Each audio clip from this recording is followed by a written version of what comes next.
kapatid, ka-Israel, ka-Bien, ka-Earth, ka-Anel, lahat ng ating minamahal na kapatid. Higit sa lahat ang classmate ko mula Congress hanggang Senado, Senador Manong Dante Marcoleta. Napakahirap po ang pumunta, tumayo, at magsalita sa inyong harapan. Pero noon pa man, alam kong walang madali kapag ikaw ay Marcos. Nanginginig ako at ang aking boses, hindi dahil ako'y natatakot sa inyo, kundi dahil nalulungkot po ako. Ipagpalimanhin ninyo kung sa gitna ng pagsasalita ko, ako'y hihinto, hihinga dahil sa bigat ng aking kalooban. Pero hindi yan ang dapat kong ihingi ng paumanhin. Hindi yan ang kasalanan ko sa bayan na dapat ihingi ko ng tawad. Narito po ako dahil sa tawag ng Iglesia ni Cristo para sa transparency, accountability, at hustisya. At dahil sa tawag ng sarili kong konsensya, bilang senador, bilang kapatid, bilang Pilipino. Bata pa lamang kami ni Bongbong. Alam na ng buong pamilya ang problema sa kanya.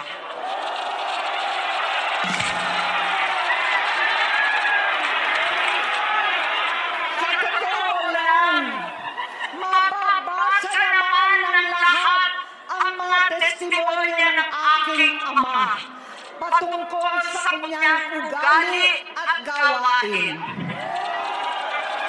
Noon, dahil may tatay pa kami, hindi ko pa siya responsibilidad.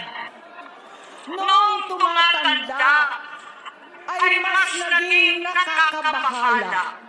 Batid ko na nagda-drug siya.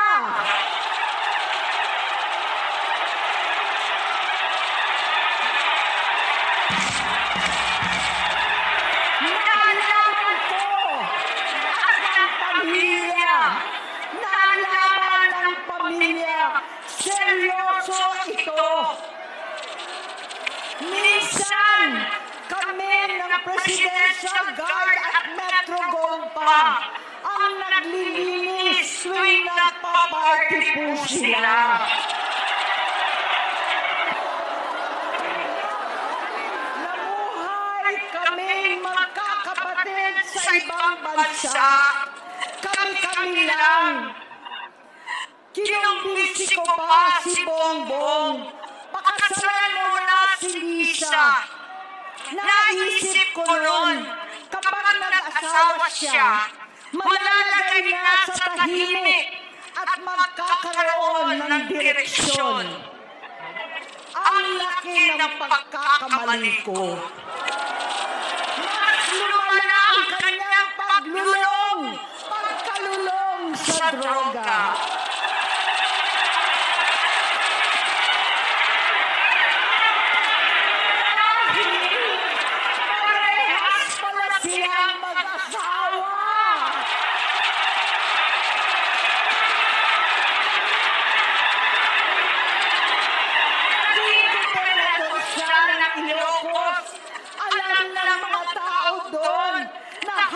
Hindi siya pumapasok. Tuwing kukumprontahin ko siya, ay nagsasabi siyang magbabago na siya, aalisin na niya ang bisyo. Hanggang sa may nagsumbong na naman sa akin na sa paggising pa lang sa umaga, kasabay ng almusal, marijuana pala.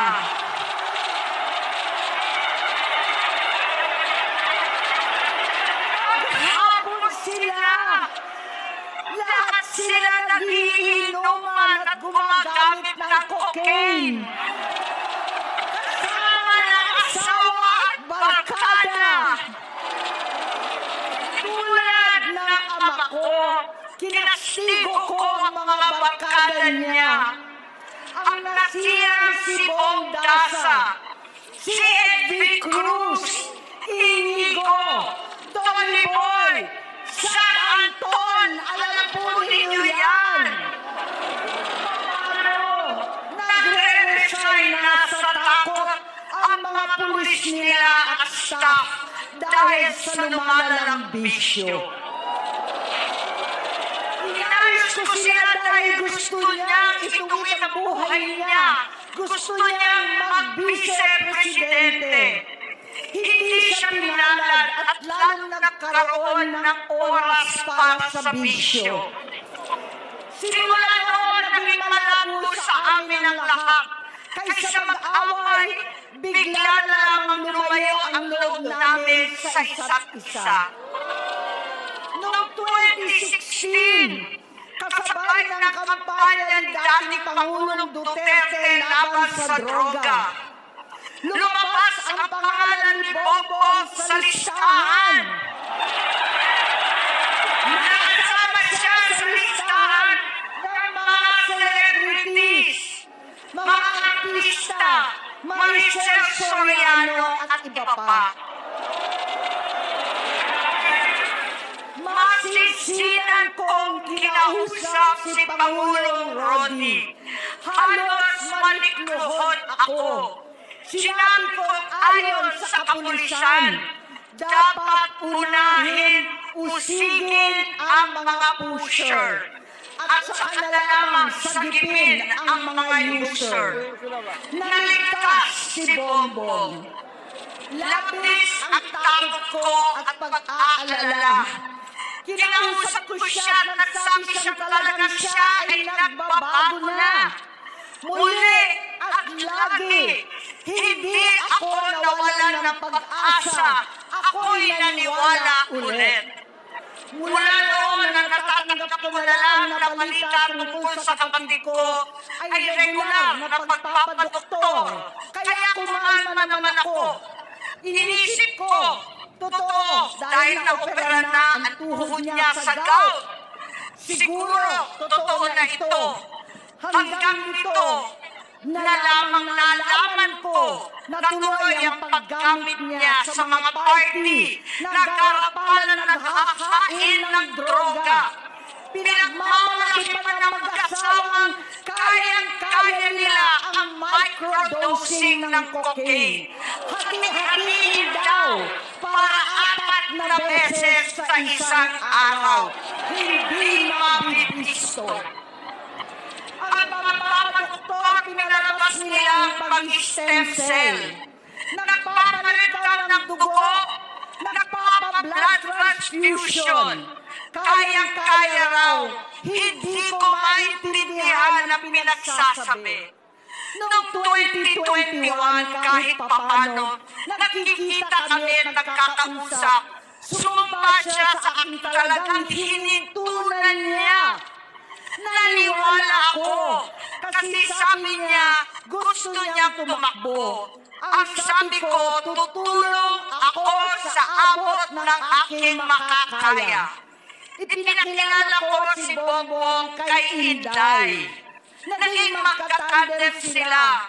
Pagkatapos noon ay biglang hindi na niya ako ulit kilala. Kahit si Inday, nagtataka. Bigla ko na isapwera. Kahit ganon, nangampanya pa ako para sa kanya. Kahit si Inday na lang ang aking nakakausap. Hindi ko alam bakit ako nakaban sa headquarters nila sa Mandaluyong. Hindi ko alam bakit walang nagre-report sa akin tungkol sa kampanya.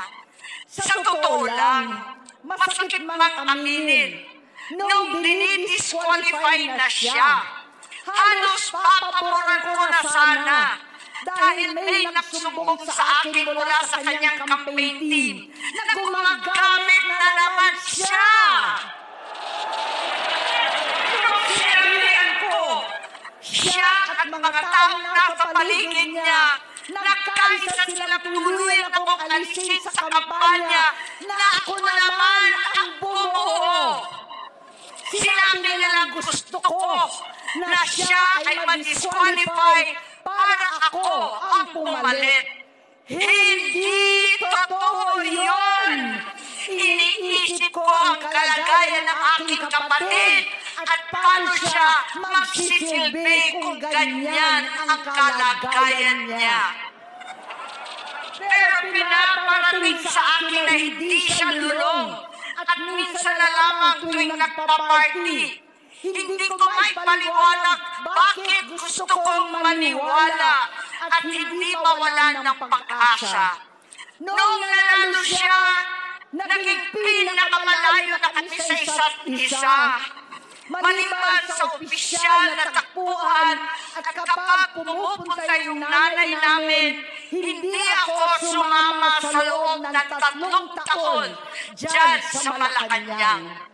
Dahil lantaran na doon ang inuman, ang paggamit nila ng cocaine at mga bawal na gamot. Hindi ba nila nakikita, naririnig, kakaiba na siya magsalita, hindi na maintindihan kung ano-ano na ang sinasabi at wala na sa sarili. Nagtatago sa kabaitan niya ang pang-aabuso niya sa droga. At nagbunga na ito ng mga nakakapisalang maling desisyon. Hinayaan niyang kumilos ang mga nakapalibot sa kanya. Yung mga umaastang presidente habang nilulong siya ng mga ito. Hindi na kami nagkausap. Sa harap ng publiko, pinipili kong magmukha kaming maayos. Pero wala na kaming koneksyon. Hindi ko hinihiling na maunawaan ninyo ako, lahat kayo. Sa palagay ko, ang makakaunawa lamang sa akin ay ang mga pamilya may pinagdaanan sa adiksyon, sa inom, sa sugal, sa alak, sa bisyo, higit sa lahat, sa droga. Pagkat hindi ko siya nakakasama, buong aking loob na ipasok sa institusyon, ipagamot, iparehab ko na yan. Pero tuwing maghaharap kami noon, hindi kaya ng aking kalooban na gawin yon. Tuwing magsasabi siya sa akin na magbabago na siya, hindi ko siya kayang tiisin. Hindi ko kayang ipagkait sa kanya pagkakataon.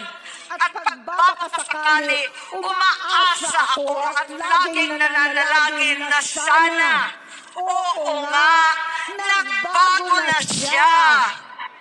Hanggang dumating ang 2024 at 2025, yung bisyo niya na ang dahilan ng pagbahak ng korupsyon, kawalang direksyon, at maling-maling mga desisyon. Walang accountability, wala nang hustisya. Hindi na niya alam ang nangyayari. Hindi na pinapaalam sa kanya ang mga pangyayari. Sinamantala ng mga ito ang paggamit nila ng droga. Kinangkang na nila ang kapan ng bayan, habang ang mga dating tumatawag sa amin ng magnanakaw ay nakakita ng pagkakataon sirahin ang lahat. Nagagamit na nila si Bongbong para sirain si Inday. Itinutulak pa nila si Bongbong at ang bayan sa bangin para umastang tagapagligtas. Mula sa pagtraidor at pagpapahamak kay VP Inday, sa confidential funds na kung tutuusin ang galing naman sa opisina ng Pangulo, hanggang sa pagpadukot sa dating Pangulong Duterte para itapon na lamang sa ibang bansa. Ang kabaitan ni Bongbong ay naging kalupitan. Karapalan ng pagtatakip sa kanya ng mga nasa Congress, sa Senado, mga miyembro ng kabinete. Kitang-kita na ng tambayan, wala ng puwang ang kahihiyan. Para bang nauulit ang bangungot ng kasaysayan dinamas namin noon. 68 years old po ang tatay ko nung pinatalsik sa pwesto. 68 years old na rin si Bongbong ngayon. November 17 din, noong 2021, nung nakumbinsi ko si Inday na magbise kay Bongbong. November 18 po, bukas, ang ikatlong araw natin. Siyam na taon na nakakaraan. Saktong November 18 pa talaga na pinalibing ni Pangulong Duterte ang tatay ko sa libingan ng mga bayani. Halo-halo na ang aking nararamdaman, pero alam kong ito ang dulo at hangganan ng aking pagtitiis at pananahimik. Hindi na tayo mananahimik! Dahil nalaman kong pati ang mga anak niya ay nagdodroga na. Kinasusukraman ko pa ang pag-alok ng mag-inang si Sandro ng droga ang aking mga anak at iba pang mga kamag-anak. Yan ang hindi ko na mapapalampas. Sa loob ng halos 4 na dekada, wala akong ibang pinangarap kundi maipakita sa sambayanan na hindi kami masamang tao. Hindi masama ang pamilya Marcos. Gusto kong ibangon ng dangal ng aking ama. Sa pamamagitan na nagpagtatrabaho para sa bayan, sinikap kong maging mabuting gobernador, kinatawan, senador. Hindi ako halos nagpapahinga para makapag-iwan sana ng legasiya na kapag sinabing Marcos, nabawi na namin ang tingin sa nakaraan.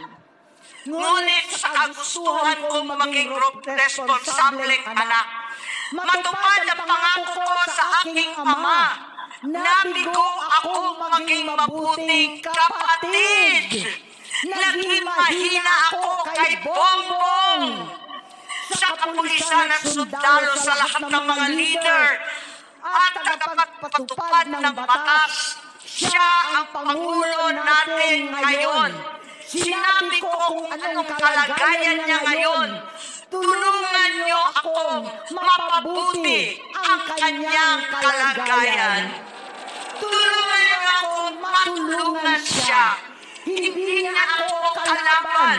Ang kalaban niya ay ang sarili niya. At nadadamay ang bansa sa laban na yan.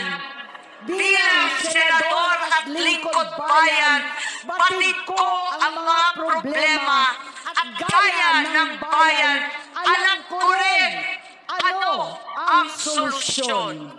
Sa pagkakawatak-watak, patuloy na pamumulitika, pagnanasa sa kapangyarihan ng mga talunan naman, kaguluhan sa Mindanao, alanganing gyera sa China at Estados Unidos, kawalang pananagutan sa flood control scam, garapalan, takipan, panggigipit sa hindi kaalyado, pagkakanulo sa kapwa Pilipino, pagdakip sa dating Pangulong matanda't may sakit upang ihagis lamang sa bansang dayuhan, pagsadsad ng piso, paglaganap ng gutom, paghihingalo ng ekonomiya, at pagsasawalang bahala sa taong bayan.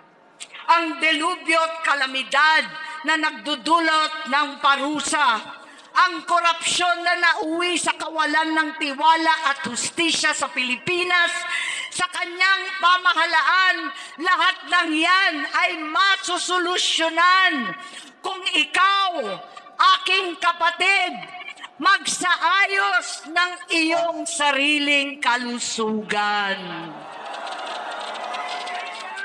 Kapag humupa ang ingay sa politika, kapag umuwi na kami sa aming pamilya, hindi bilang senador, kundi bilang ate, bilang si Manang Amy ni Bonget, kaya itong sasabihin sa harap ng taong bayan, sa harap ninyong lahat at sa harap ni Bongbong.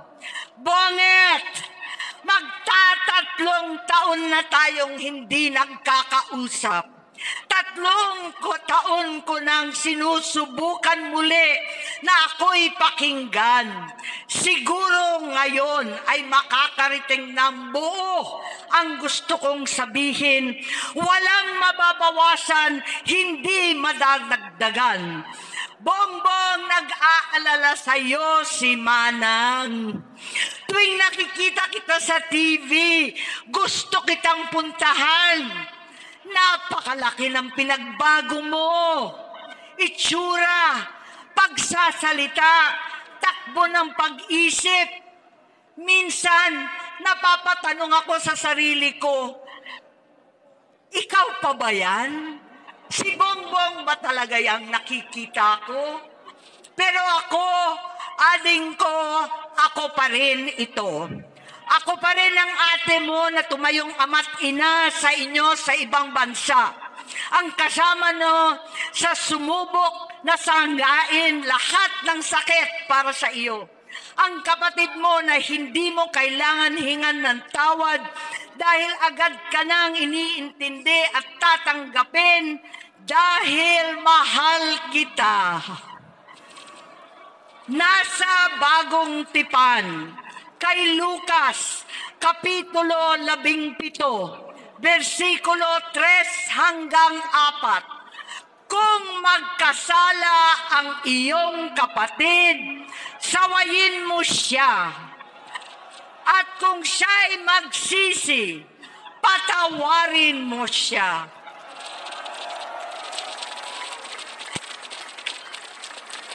Tama na, ading ko.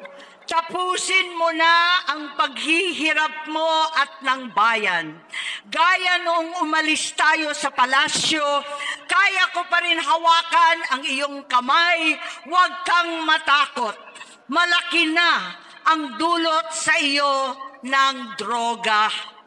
Sinisisi ko ang sarili ko dahil hindi ako nakinig sa mga sumbong. Hindi ako nakialam. Hindi ako maniwala, pero hindi pa huli ang lahat. Tama na, ading ko. Magpahinga na tayo. Umuwi na tayo. Magpagamot, magpagaling at nangangako ako. Hindi ako malilingat, hindi ako magkukulang. Lahat ng kasama mo ngayon, hindi natin kasama sa pinakamadilim na bahagi ng buhay natin. Kasama mo sila ngayon dahil nasa taas ka pa. Ako at ang ating mga tunay na kapatid dito sa Luneta ang kasama mo. kahit magdilim ulit ang lahat. Talikuran mo ang iniisip at ibinubulong nilang ambisyon. Unahin na natin ang kalusugan mo dahil sa adiksyon na bigyan mo ng malubhang karamdaman ang buong bansang Pilipino. Matatanda na tayo, sakitan na si Mami, alagaan na lang natin ang isa't isa. Kaliwat kanan man ang panghuhusga sa akin, malinaw sa aking puso na dapat mauna ang Diyos, ang bayan, pamilya at sarili. Hanggang sa mga oras na ito, Bonget, gusto kong malaman mo na hindi kita sinusukuan. Hindi ko kakayanin kung mapapahamak ka. Kaya hinihingi ko na tayo'y umuwi na, mamahinga alang sa iyong kalusugan. Kaya kung mabigo at mawala sa iyo ang posisyon, pero hindi ko kayang mawala ka sa amin. Ayusin mo ang sarili mo. Magpagamot, alisin ang droga sa iyong sistema. Wala akong ibang gusto kundi gumaling ka, malampasan natin ito muli.